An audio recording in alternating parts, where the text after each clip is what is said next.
Olá, sejam todos bem-vindos. Eu quero saber de você. Como você se vê? O que vem na sua cabeça sobre como você se vê quando você lembra do que as pessoas falam a respeito de você? Pensa um pouquinho aí. É isso que nós vamos falar aqui nessa live. E no final, nós vamos ter alguns exercícios para trabalhar a forma como você se vê. Então não perca. Mas afinal, o que é autoimagem? Você já se olhou no espelho hoje? O que você está vendo aí? Então, a autoimagem, ela é a forma como você se vê. Mas é a forma como você se vê que foi construída pelas falas que você ouviu das pessoas que você confiava. Principalmente, pessoas que você confiava na sua infância. E a partir disso, você construiu uma imagem de você, né? A partir das falas que você ouviu. Então, isso aconteceu principalmente da tua fase infantil, porque é um momento em que a gente está aprendendo muitas coisas e onde as palavras que nós ouvimos sobre nós têm muito maior peso e impacto emocional. E quais são as consequências de uma autoimagem formada de forma negativa em nossa infância? Essa autoimagem, se formada negativa, ela serve como algemas, é como se nós estivéssemos presos àquilo que disseram sobre nós. E isso acaba nos impedindo de ter o nosso desenvolvimento em várias áreas da nossa vida, tanto pessoal quanto profissional. Por exemplo, se quando você era criança te falaram que você não conseguia fazer nada sozinha, pode ser que hoje você dependa da atitude dos outros para desenvolver os seus projetos. Se você ouviu, por exemplo, que você é lenta, que você é muito devagar, pode ser que hoje, coisas que você faça, você esteja sentindo que esteja lenta e devagar, reforçando algo que foi dito sobre você, sobre a sua imagem. Se você ouviu, por exemplo, que você é burra, que você não consegue fazer as coisas ou que você é burro, pode ser que hoje você tenha muita dificuldade de aprender algo, porque quando você vai aprender, você trava e lembra do que disseram sobre você. Tem muitas coisas que podem ter dito sobre nós e que talvez nós nem tenhamos trazido à nossa consciência, mas que estejam interferindo no nosso avanço e nos deixando presos, como eu falei no início, nos algemando e impedindo o nosso desenvolvimento, seja pessoal ou seja profissional. Mas a imagem verdadeira que nós temos é a imagem que Deus diz sobre nós. Lá em Gênesis 1:26 está escrito assim: Então disse Deus: façamos o homem à nossa imagem, conforme a nossa semelhança. Deus nos fez a imagem e semelhança dele. Mas, como eu falei, as pessoas que fazem parte do nosso convívio e que têm autoridade sobre nós na nossa infância, elas acabam falando, obviamente que na maioria das vezes é sem querer, é sem ter a noção de que as palavras que elas estão falando vão causar isso em nossa vida e vão interferir na nossa imagem. Então é por isso que nós precisamos entender quem Deus diz que nós somos, imagem e semelhança dele. E o que isso muda quando a gente passa a se enxergar da forma como Deus nos vê e a quebrar as palavras que foram ditas sobre nós de forma negativa em nossa infância? Isso resulta numa boa estima de nós mesmos, aquela chamada autoestima.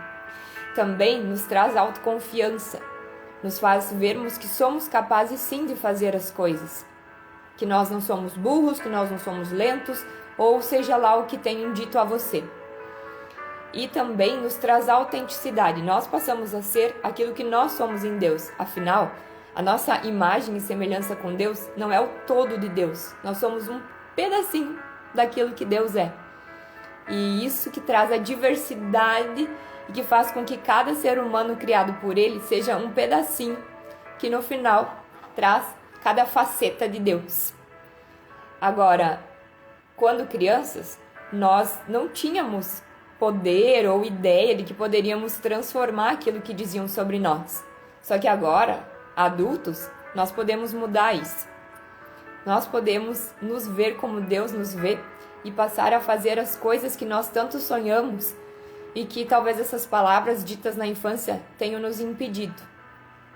Eu quero compartilhar com vocês um pedaço da minha vida, onde um pouco dessa questão das palavras ditas interferiu. Eu já não era mais criança, tá? Então, o peso foi um pouco diferente.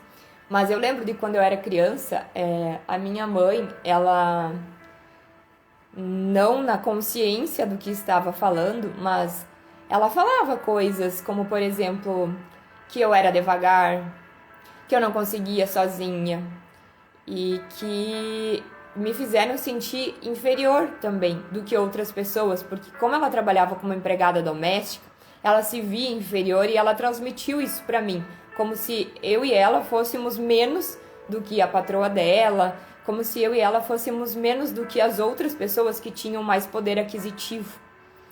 E eu cresci durante muito tempo me enxergando assim, como uma pessoa inferior, até que eu entendi como Deus me vê, como imagem e semelhança dele.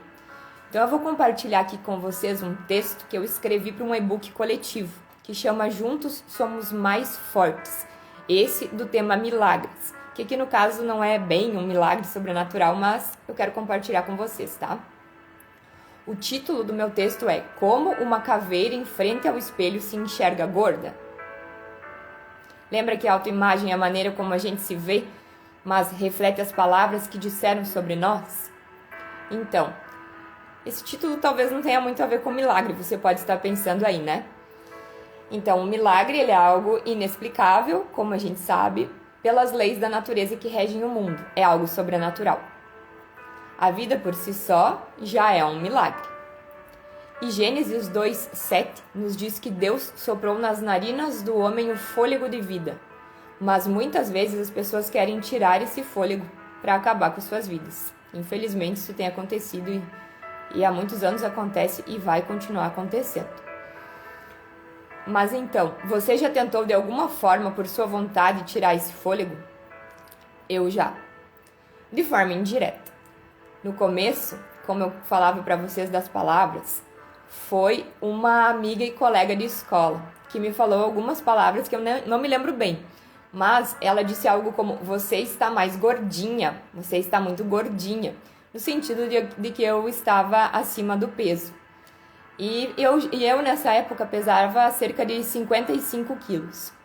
Então na época eu nem percebi que a frase da colega da escola ela teria impacto, além de outros fatores. Então logo em seguida eu comecei a fazer uma dieta e caminhadas com uma vizinha. Só que aí eu fui gostando dessa dieta que eu estava fazendo e fui vendo que eu estava perdendo peso. Agora eu te pergunto, o que você faz com o que falam de você? O que você tem feito com o que falaram de você na sua infância também? O quanto que isso te influencia hoje? Além da frase da colega, tinha a situação do meu pai ser casado e ter me escondido da esposa dele, né? E a minha mãe ter aceitado isso.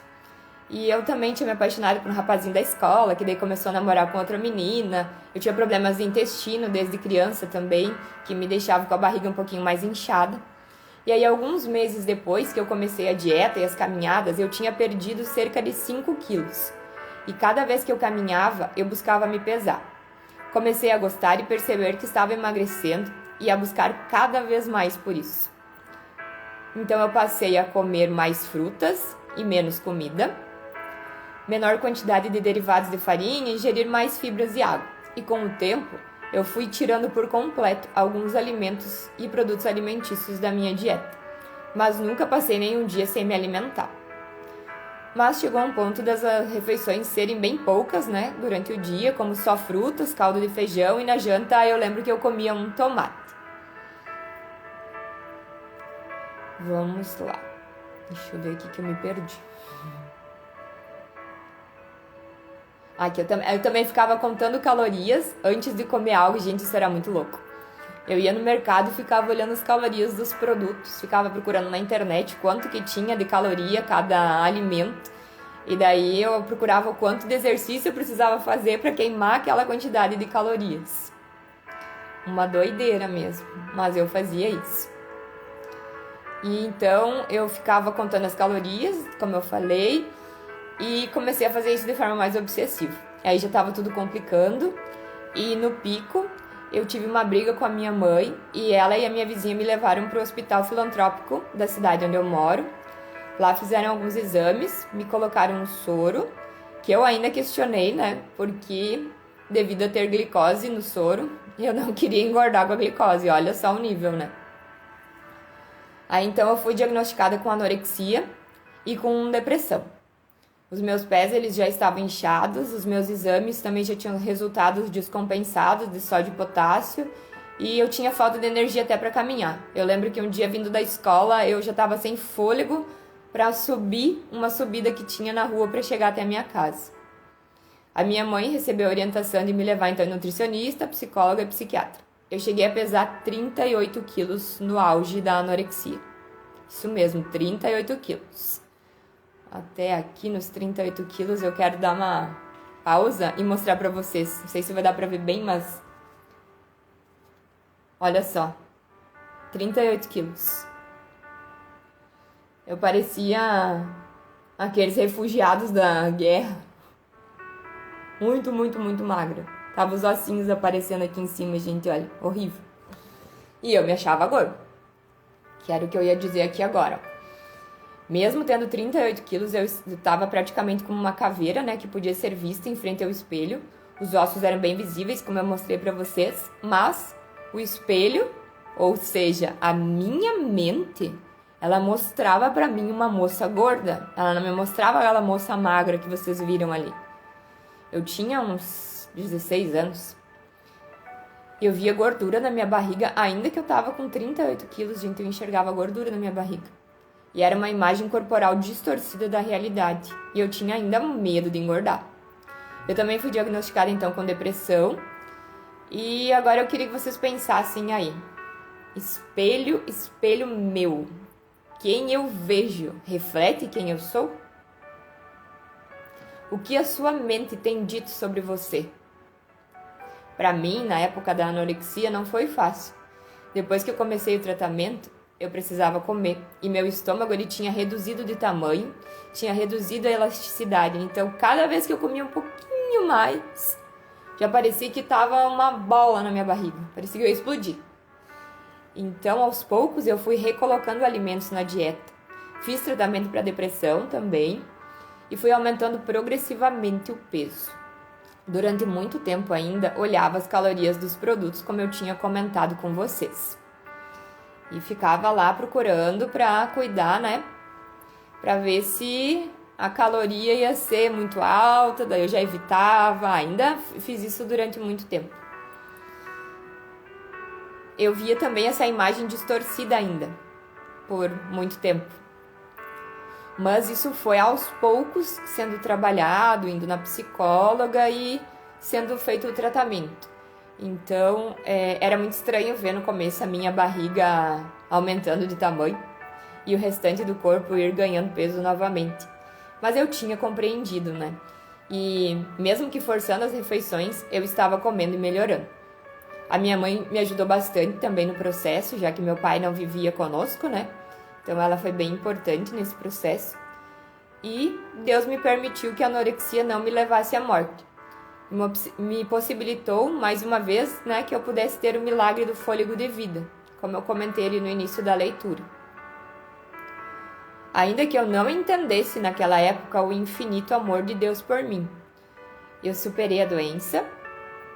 E se você conhece alguém que já teve anorexia, compartilha com essa pessoa essa live, porque eu gostaria de chegar até essas pessoas e talvez você possa me ajudar nisso. Também pode me chamar para conversar.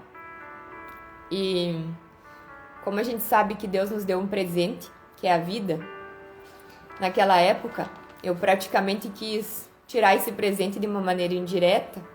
E com certeza foi algo relacionado às palavras que eu ouvi, como eu comentei da colega, mas também com coisas da minha infância, principalmente. Só que eu não tinha consciência disso, eu não tinha noção disso. Eu não tinha noção do quanto coisas poderiam interferir nessas coisas da infância, poderiam interferir na maneira como eu me via. e chegar ao ponto de eu desenvolver uma doença por conta disso. Então, a autoimagem sendo a maneira como você se vê, mas sendo reflexo daquilo que falaram sobre você, eu quero te convidar a fazer alguns exercícios para que a gente possa estar trazendo para a prática essa questão da autoimagem. O primeiro exercício que eu vou trazer aqui para vocês é o seguinte. Eu quero que vocês pensem e enxerguem as pessoas que estão ao redor de vocês e principalmente começando pelas pessoas da sua família e por você mesmo. Mude o ângulo da sua visão. Pega papel e caneta ou pega o teu celular no bloco de notas, no WhatsApp, no grupo que você tem só com você mesmo e anota aí como você se vê hoje e como você vê os seus familiares. Mais um exercício agora. Ah, Rúbia, sim, verdade. Eu escrevi um texto para um e-book coletivo e também quero, de alguma maneira, estar realmente contribuindo para que essa cicatriz cure outras pessoas. Segundo exercício, então. O que está te impedindo de avançar? O que você quer fazer, mas que você sente que você não consegue na sua vida? Pensa um pouquinho aí. Em que você sente que tem algo que está te impedindo?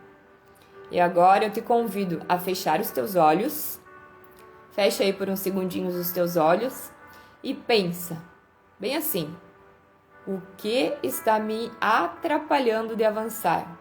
Que palavras vêm na minha mente quando eu penso que quero avançar e algumas vozes na minha cabeça me dizem que eu não posso, me dizem que eu não consigo, me dizem que eu sou burra, me dizem que eu sou lenta, me dizem que eu sou incapaz, que eu sou inferior. Anote as palavras ou as frases que vêm na sua lembrança. Anote, porque isso vai te ajudar a tratar. Trazer a consciência é algo bem importante, é o primeiro passo da mudança e da transformação. Primeiro precisamos estar conscientes.